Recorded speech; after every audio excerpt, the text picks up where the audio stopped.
Hello, good morning, students. Today in 12th class mathematics, we are starting exercise 11.3. Exercise 11.3 के concepts बच्चों अभी हम लोग पिछली क्लासेस में डिस्कस कर चुके हैं. We are starting with the problem straight away. Question number 1. There are many parts, बहुत सारे पार्ट्स हैं, वो बार बार करने से आपको सारे कॉन्सेप्ट्स रिवाइज होंगे.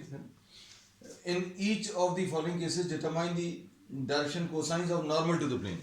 आपको क्या फाइंड करना है? The DCs of the normal to the plane. एक तो ये निकालना है और दूसरा क्या निकालना है? You have to find out the perpendicular distance from the origin.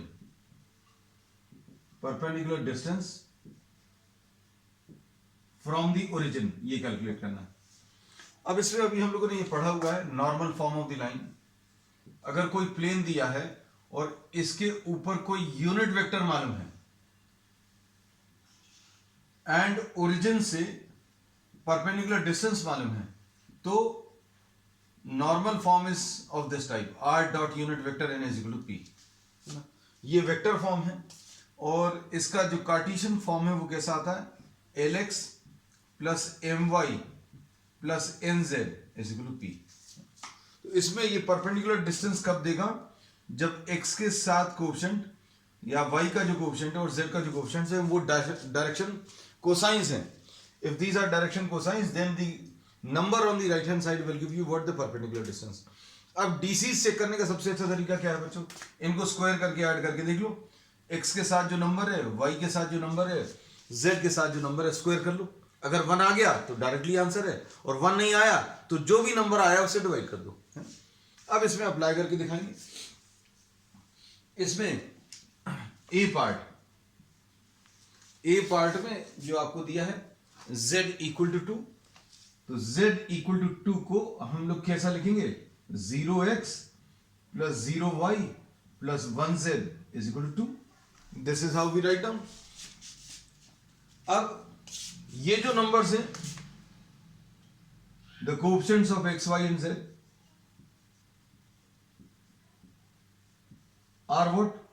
0, 0 and 1. ये अगर डीसीज है, डायरेक्शन कोसाइंस है, तो स्क्वायर करके ऐड करने पर 1 आएगा. और अगर ये डायरेक्शन रेशियोज हैं तो स्क्वायर करके ऐड करने पर 1 नहीं मिलेगा, तो वो डायरेक्शन रेशियोज बन जाएंगे. तो अब हम लोग इसमें देखेंगे स्क्वायर करके ऐड करने पर 0 square plus 0 square plus 1 square, तो ये कितना आ गया? 1 आ गया. Therefore we say that the direction cosines of the normal to the plane, यही वाले हैं 0, 0, 1, एंड राइट हैंड साइड पर जो है वो perpendicular distance from the origin. तो ये आंसर आ गया. तो ये बच्चों ए पार्ट है. अब देखना, यही जो चीज अभी हम लोग यूज किए हैं वो बार बार अप्लाई होगी.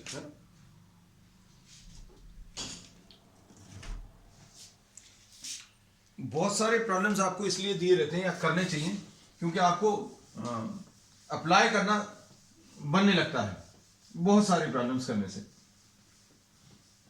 अब इसका बी पार्ट देखो. बी पार्ट में x plus y plus z is equal to 1.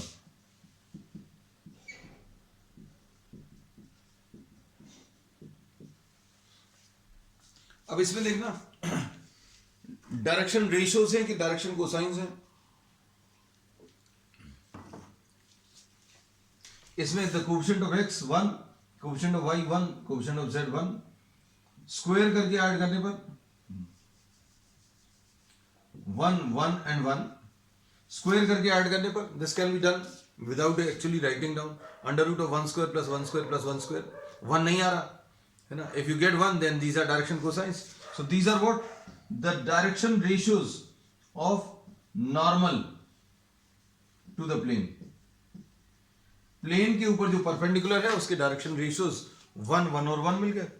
अगर इनको स्क्वायर करके ऐड करने पर 1 आ जाता तो अब हम लोग बोलते हैं ये डायरेक्शन कोसाइंस है. तो हर बार अभी हम लोग यही चेक करेंगे.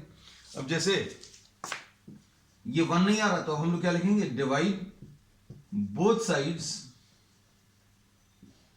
by under root of 1 square plus 1 square and plus 1 square, √3 से डिवाइड करेंगे तो क्या मिलेगा देखो, 1x by √3 plus 1y by √3 plus 1z by √3 is equal to 1/√3, ऐसा कुछ मिलने वाला है।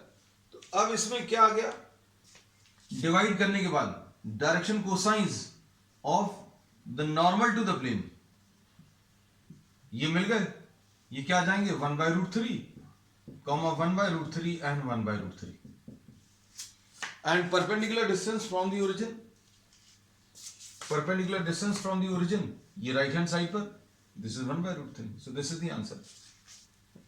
अब इसके बाद third part,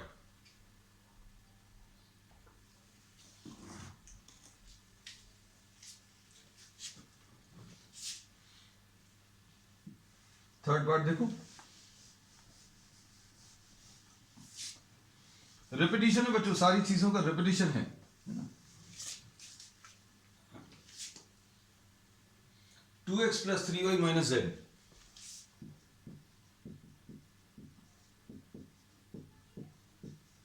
equal to 5।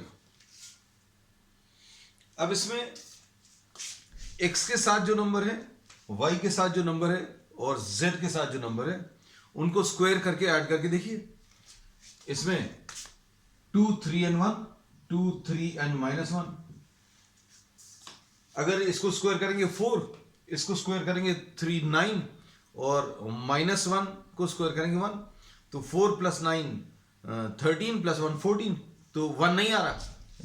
Therefore we say that 2 3 and -1 are the direction ratios of the normal to the plane. Direction ratios है, ये पता चल गया। आप क्या करेंगे, divide both sides bye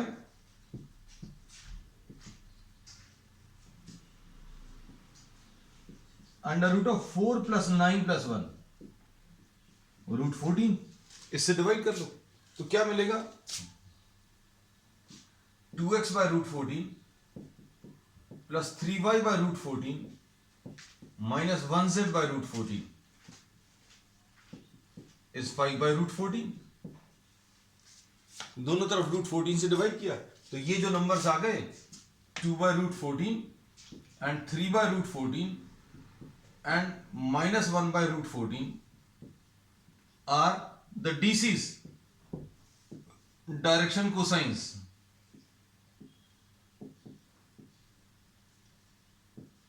of the normal.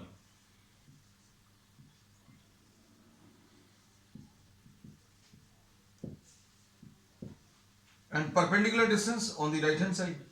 तो बच्चों ये 5/√14 ऐसा कुछ है। So this is what the third part. अब इसका fourth part, 5y + 8 = 0।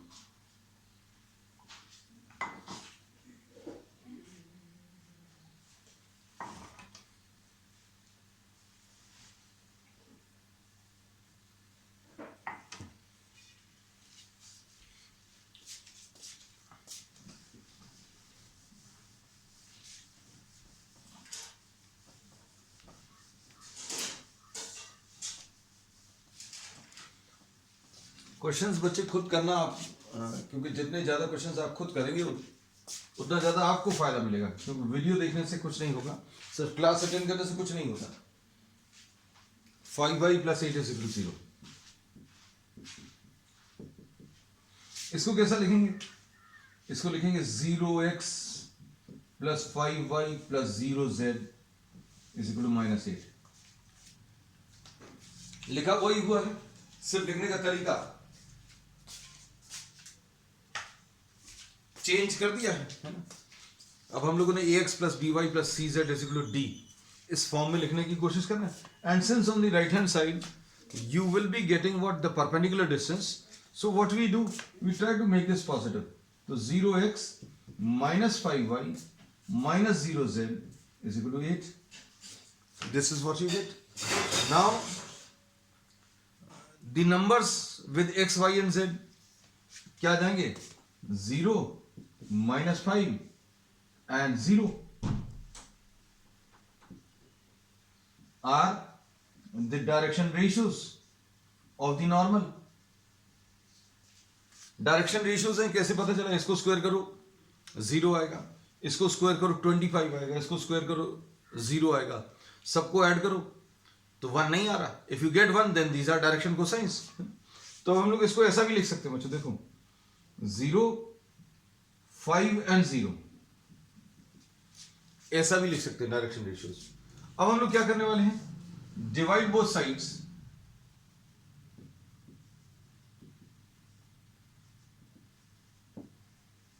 Bye under root of 0 plus 25 plus 0, और ये 5 आ गया तो क्या मिलेगा? If you divide both the sides by 5, what do you gate?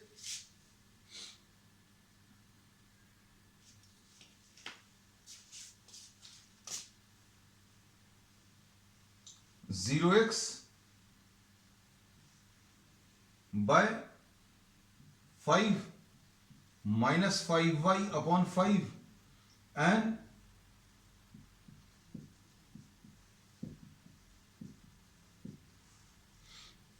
अगर इसको नेगेटिव भी रहने देते तो भी कोई दिक्कत नहीं है उसका, क्योंकि एब्सोल्यूट वैल्यू लेनी है, पॉजिटिव बताना है.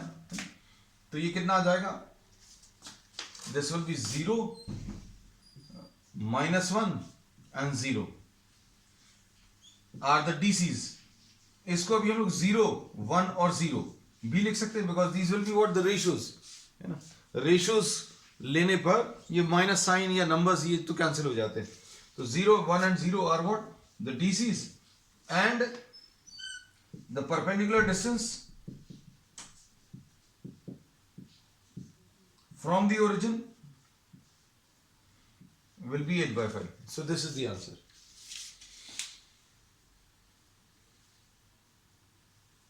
Next इसके बाद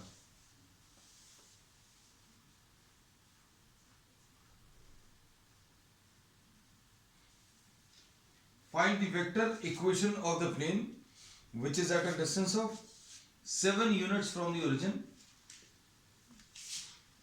Question number 2.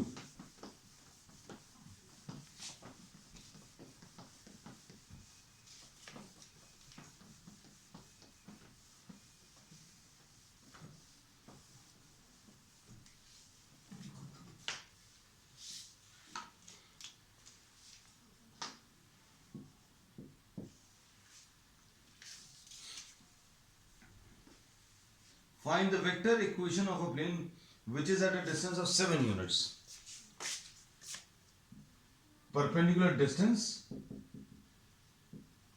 from the origin is given equal to 7. Or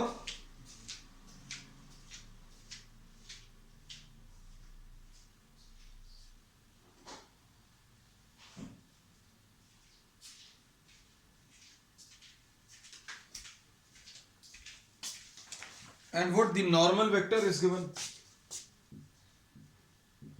Normal to the plane.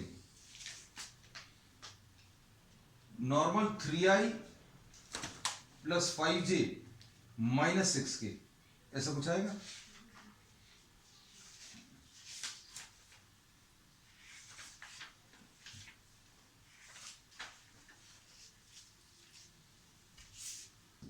Three I minus 5j and plus 6k. 3i minus 6j and plus 5k. ठीक, गलत तो नहीं लिख रहे, बस एक बार चेक भर कर लें. अब इसमें क्या करेंगे?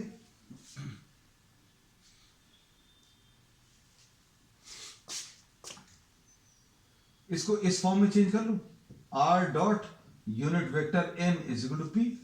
तो हम लोगों को नॉर्मल फॉर्म में यहां पर यूनिट वेक्टर होना चाहिए. तो अब इसको यूनिट वेक्टर में चेंज कर लें. कैसे? मैग्नीट्यूड ऑफ n निकाल लो. ये कितना आ जाएगा? Magnitude of n will be under root of 9 plus 25 plus 36. तो ये सॉल्व करने पर 45 और 45 प्लस 25 ये 70 आ जाएगा. So what you gate?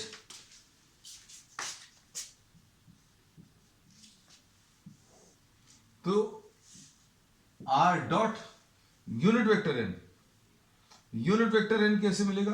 Unit vector n निकाल लें।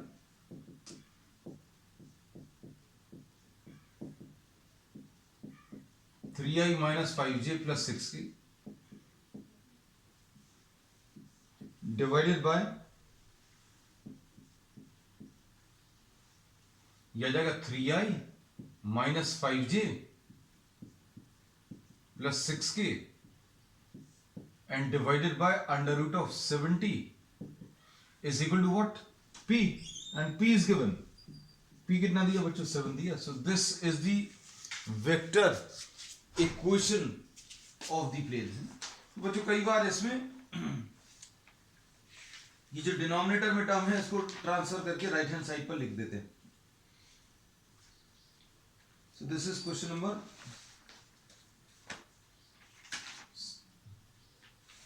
क्वेश्चन नंबर कौन सा है ये? सेकेंड। चलो next,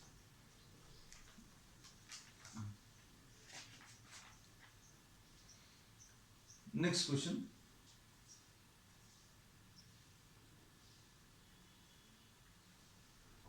question number 3। Question number 3 में find the cartesian equation of the following planes.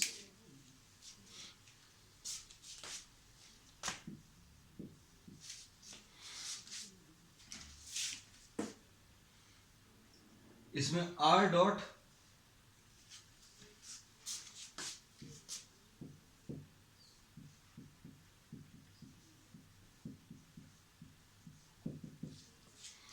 Equal to 2। अब इसमें xi, अगर इसको कार्टेशियन फॉर्म में चेंज करना है then r is to be replace by, replace r by xi plus yj and plus z k, cartesian form मिल जाएगा। तो ये क्या आ जाएगा? xi plus yj plus z k dot i plus j minus k equal to 2। तो ये कितना आ जाएगा? x i के जो x कॉम्पोनेंट्स हैं, सॉरी i के जो कोएफिशिएंट्स हैं या फिर x कॉम्पोनेंट्स वो मल्टीप्लाई कर लो। यहां पर x है, यहां पर 1 है, यहां पर ये y है और यहां पर भी 1 है, और यहां पर ये z है और यहां पर -1 है। So this will be the answer. इतना सिंपल है। अब इसके बाद नेक्स्ट क्वेश्चन। नेक्स्ट में क्या दिया है? r dot 2i plus 3j minus 4k is equal to 1। ये बच्चों थर्ड का फर्स्ट पार्ट है।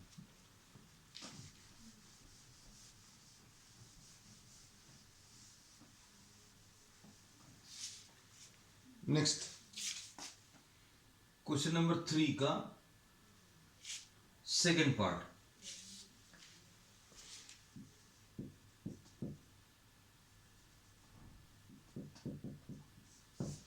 क्वेश्चन नंबर 3 का सेकेंड पार्ट। इसमें r dot 2i plus 3j minus 4k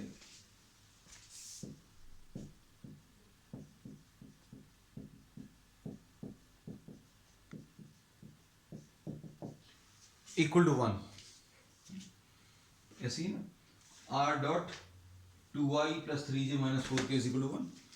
अब इसमें फिर से इसको रिप्लेस कर दो, xi plus yj plus zk dot 2i plus 3j minus 4k equal to 1।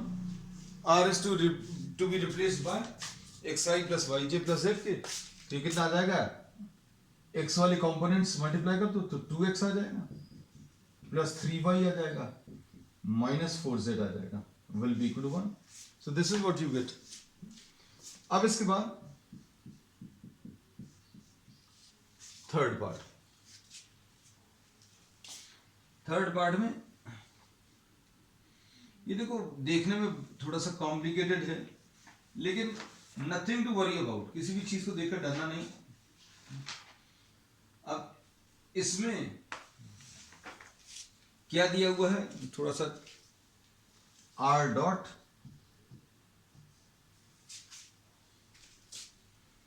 s minus 2ti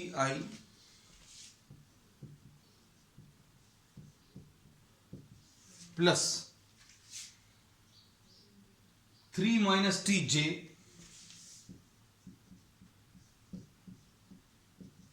plus 2s plus tk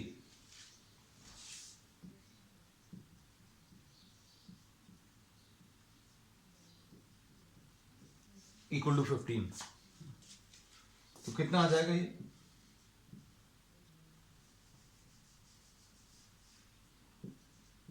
xi plus yj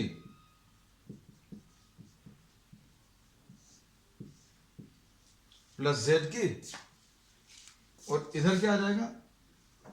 s minus 2t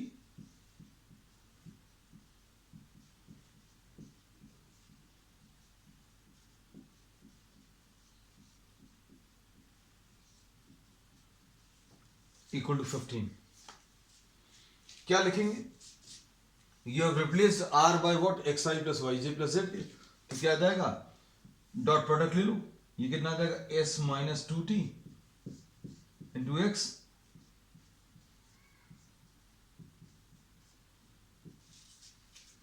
z into 2s plus t।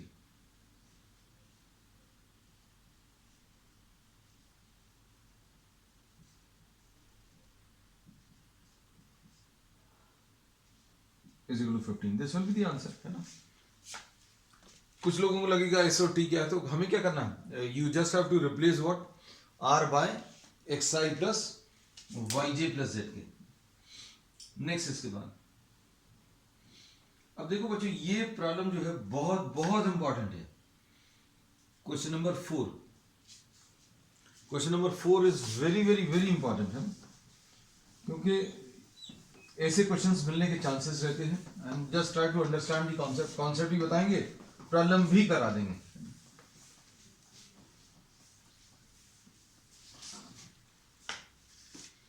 Question number 4।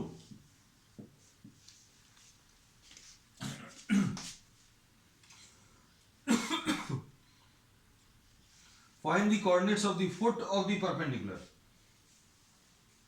Find the coordinates of the foot of the perpendicular drawn from the origin to this plane. Plane की equation दी है,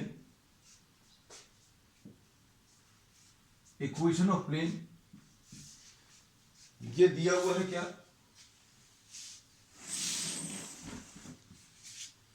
this is given 2x plus 3y, 2x plus 3y plus 4z, 2x plus 3y plus 4z minus 12 is equal to 0.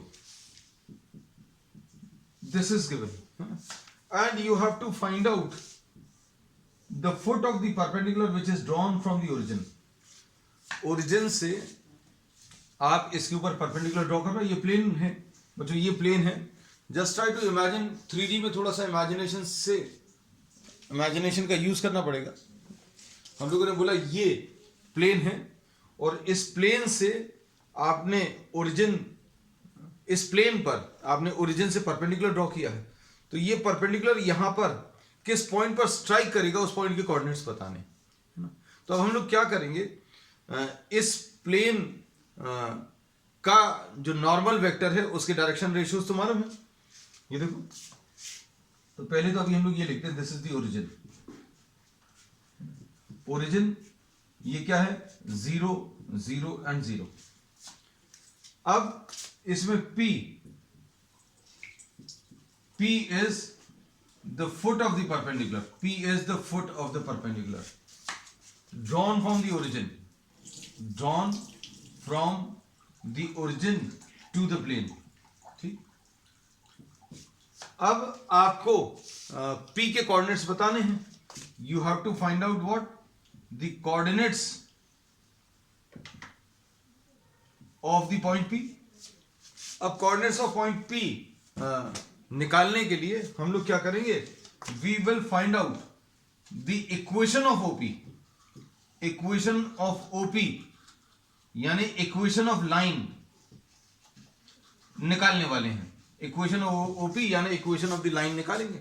कैसे निकालेंगे? हम लोगों को ये मालूम है कि ओपी जो है ये किस पॉइंट से पास हो रहा है। ओपी किससे पास हो रहा है? हम लोग क्या बोलते थे? x minus x one upon a is equal to y minus y one upon b is equal to z minus z one upon c. ये इक्वेशन ऑफ लाइन लिखने का तरीका है ना। x1, y1 and z1 are the coordinates of the points through which the line is passing। तो ये line बच्चों किससे पास हो रही है? 0 0 0 से। तो ये कैसे लिखेंगे? x minus zero, y minus zero, z minus zero. नीचे क्या आएगा? Direction ratios of this line. अब इस लाइन के डायरेक्शन रेशियोज कैसे निकालेंगे? तो हम लोगों ने ये बोला है, ये इसके ऊपर ध्यान से सुनना, इसके ऊपर नॉर्मल वेक्टर तो मालूम है। नॉर्मल वेक्टर क्या है? ये direction ratios of the normal vector है। तो हम लोग ये बोल सकते हैं this is the normal vector and the direction ratios of the normal ये दिए हुए हैं, कितने हैं? 2, 3 एंड 4। तो अब क्या बोल सकते हैं? ये जो परपेंडिकुलर इधर ड्रॉ किया है ओरिजिन से, ये जो ओरिजिन से इसके ऊपर परपेंडिकुलर ड्रॉ किया और इसका जो नॉर्मल वेक्टर है, दोनों पैरेलल होंगे। क्योंकि किसी एक प्लेन पर आप 2 जगह परपेंडिकुलर ड्रॉ करो, 3 जगह ड्रॉ करो, कितने भी परपेंडिकुलर ड्रॉ करो वो सारे पैरेलल होंगे। तो ये वाली लाइन जो है वो नॉर्मल वेक्टर के पैरेलल होगी। मेन कॉन्सेप्ट जो यूज होगा वो ये है। तो इस लाइन का डायरेक्शन अगर बताना है तो आप नॉर्मल वेक्टर का डायरेक्शन यूज कर लो। तो नॉर्मल वेक्टर क्या है बच्चों? Normal vector 2, 3 and 4। तो ये याद रखना कि ये वाली जो लाइन है उसमें हर प्रॉब्लम में x minus zero, y minus zero, z minus zero आएगा अगर आपको ओरिजिन से परपेंडिकुलर ड्रॉ करना है। If you are drawing a perpendicular from the origin तो ये x minus zero, y minus zero, z minus zero आएगा। और क्या चीज आएगी? चूंकि ये line perpendicular to the plane है इसलिए प्लेन का जो x, y और z का कोएफिशिएंट है 2, 3 और 4 वो नीचे लिख लेते हैं। बस ये सबसे ज्यादा इंपॉर्टेंट स्टेप है, मोस्ट इंपॉर्टेंट स्टेप। हमने क्या बोला? x minus zero, y minus zero, z minus zero, और ये जो नंबर्स आएंगे वो कौन से आ जाएंगे? 2, 3 एंड 4। बस अब इसके बाद क्या करना है? अब इसमें हम लोग ऐसा लिख लेंगे x minus zero upon 2, x upon 2 is equal to y upon 3 is equal to z upon 4 is equal to k ले लो।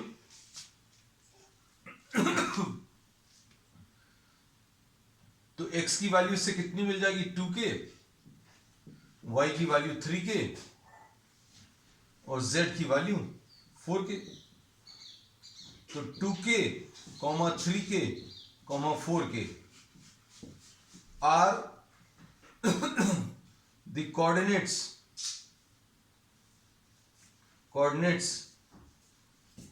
of any point on the line।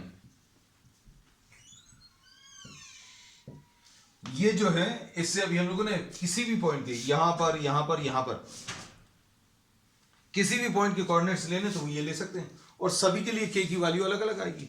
यहां पर k की वैल्यू कुछ आएगी, यहां पर कुछ आएगी, यहां पर कुछ आएगी, लेकिन हमें p के कोऑर्डिनेट्स निकालने हैं। तो हम लोग अज्यूम कर रहे हैं let the coordinates of p are 2k, 3k and 4k।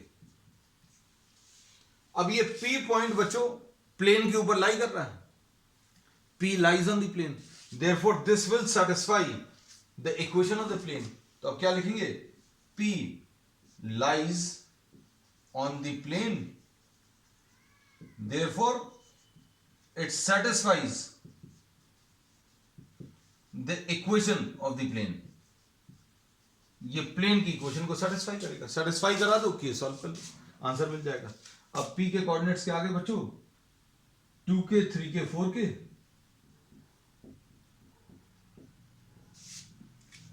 अब इसमें सब्स्टिट्यूट करो तो कितना आएगा? 2 into 2k plus 3 into 3k plus 4 into 4k minus 12 is equal to 0। तो ये कितना आ जाएगा 4k 9k 13k 13k and 14k 13k and 16k solve करने पर बच्चों कितना 29k आएगा, है ना। तो 29k is equal to 12, k की वैल्यू 12/29। अब p पॉइंट के कोऑर्डिनेट्स बताने थे, तो p पॉइंट के कोऑर्डिनेट्स क्या है 2k, k की वैल्यू रख दो, k की अगर वैल्यू रखोगे तो 24/29, फिर 36/29, k की वैल्यू रख दी, और 48/29। This is the answer. वो जो ये बहुत सबसे सिंपल अप्रोच है। एनसीईआरटी में आप देखना एग्जाम्पल्स में one of the problems is given, थोड़ा सा कॉम्प्लिकेटेड, हमने बहुत सिंपल तरीके से करा है और इसी को बार बार अभी हम लोग फॉलो करेंगे। ये क्वेश्चन नंबर 1 है। अब इसके बाद इसका सेकंड पार्ट, सब कुछ इसमें बच्चों रिपीट होने वाला है, जो भी प्रोसेस अभी हमने बताया वो सब कुछ इसमें रिपीट होगा। अब देखो प्रोसेस इसमें डिटेल में समझाया है। अब हम लोग इसको थोड़ा सा अब कट शॉर्ट करेंगे। 3y + 4z - 6। अब बहुत सारे प्रॉब्लम्स देने में यही फायदा है कि आपको सारी चीजें बच्चों रिपीट हो जाएंगी, है ना, एक बार फिर से।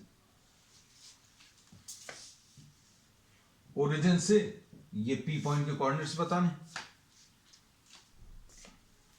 ओरिजिन ये 0,0,0, इक्वेशन ऑफ ओपी लिख सकते हैं डायरेक्टली, ये direction ratios of the normal vector, direction ratios of normal क्या आ जाएंगे बच्चों 0, ये 0x है, 0,3,4 ऐसा कुछ आ जाएगा, 0,3,4। अब ये वाली लाइन इसके पैरेलल है, तो इक्वेशन ऑफ ओपी कैसे लिखेंगे, हमेशा x - 0, y - 0, z - 0। नीचे क्या आ जाएगा, नीचे ये 0, 3 और 4, 0, 3 और 4। तो इक्वेशन क्या आ जाएगी बच्चों, x/0, y/3, z/4 equal to k। अब क्या करोगे, p पॉइंट के कोऑर्डिनेट्स मिल गए, कितना आ जाएगा 0k 3k 4k, 0k 3k और 4k, 0k 3k 4k। अब ये किसके ऊपर लाई कर रहा है, इसके ऊपर लाई कर रहा है, तो इसको सेटिस्फाई करेगा, रख दो इसमें। तो 3 × y + 4 × z -6 = 0। तो यह आ जाएगा 9k + 16k = 6, 25k = 6, k की वैल्यू 6/25, और k की वैल्यू बच्चों इसमें फिर सब्स्टिट्यूट कर दो, किसमें, तो 0,3k 3 × 6/25 और 4 × 6/25, ये आंसर आ जाएगा। तो अब थोड़ा सा और ज्यादा कंफर्टेबल फील हुआ होगा। फुट ऑफ द परपेंडिकुलर निकालने का सबसे इजी मेथड है बच्चों ये। अब इसके बाद नेक्स्ट इसका थर्ड पार्ट देखो।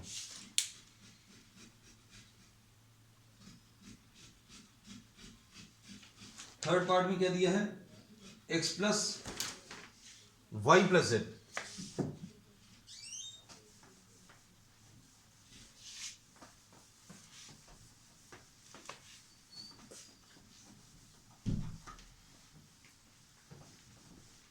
ये बच्चों बहुत इंपॉर्टेंट प्रॉब्लम है, बोर्ड में इस तरह के क्वेश्चंस आने के चांसेस रहते हैं, board point of view very important है। Equation of the plane x + y + z = 1 दिया,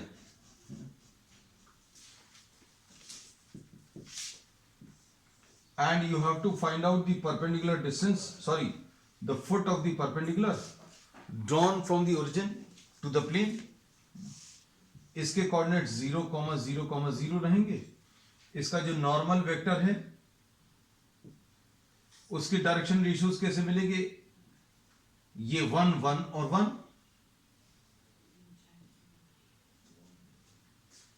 डायरेक्शन रेशियोज 1, 1, 1 है ना. अब इक्वेशन ऑफ ओपी कैसे मिलेगी?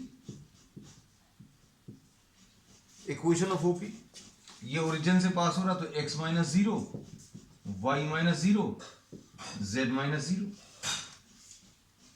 डायरेक्शन रेशियोज क्या आ जाएंगे बच्चों? 1 1 और 1.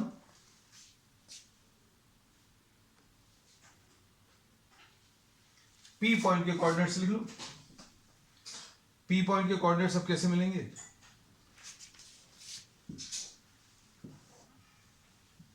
x upon 1 is equal to y upon 1 is equal to z upon 1 is equal to k.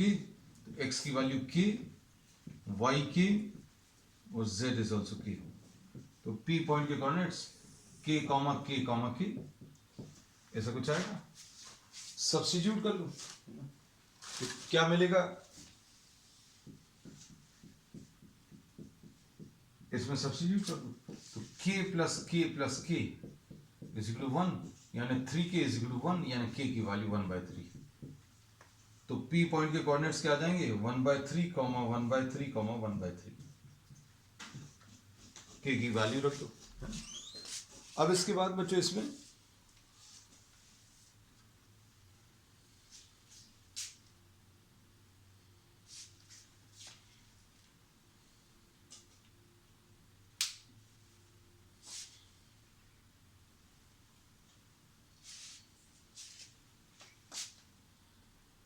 Last part इसका, इसमें इक्वेशन ऑफ प्लेन क्या दिया है बच्चों?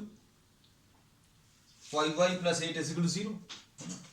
तो बच्चों ये अगर इस टाइप का कोई प्रॉब्लम है तो डायरेक्टली जो y की वैल्यू मिलेगी वो फुट ऑफ द परपेंडिकुलर दे देगा, है ना. लेकिन अभी हम सॉल्व करके भी बता दे रहे हैं. आपको ऐसे क्वेश्चंस कॉम्पिटिटिव एग्जाम्स में बहुत फेवरेट क्वेश्चंस हैं. इसमें 5y + 8 = 0, equation of plane 0x + 5y + 0z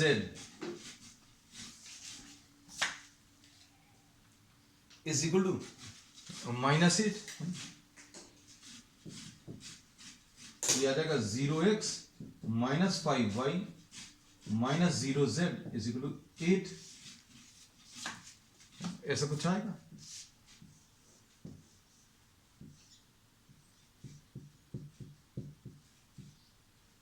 अब ओपी की इक्वेशन कैसे लिखेंगे? डायरेक्टली लिख लें. x - 0 upon y - 0 upon z - 0 upon numbers क्या आएंगे बच्चों? 0 -5 और ये कितना? 0. तो P पॉइंट के कोऑर्डिनेट्स कैसे मिलेंगे? x/0 y/-5 is equal to z/0 equal to k लिख लो. तो यह आ जाएगा 0, -5k, 0. ये अब इसमें सब्स्टिट्यूट कर लो तो कितना आ जाएगा? -5 × -5k is equal to 8. k is equal to what? 8/25. अब k की वैल्यू 8/25 अगर आ गई, इसमें सब्स्टिट्यूट करो तो P पॉइंट के कोऑर्डिनेट्स मिल जाएंगे 0,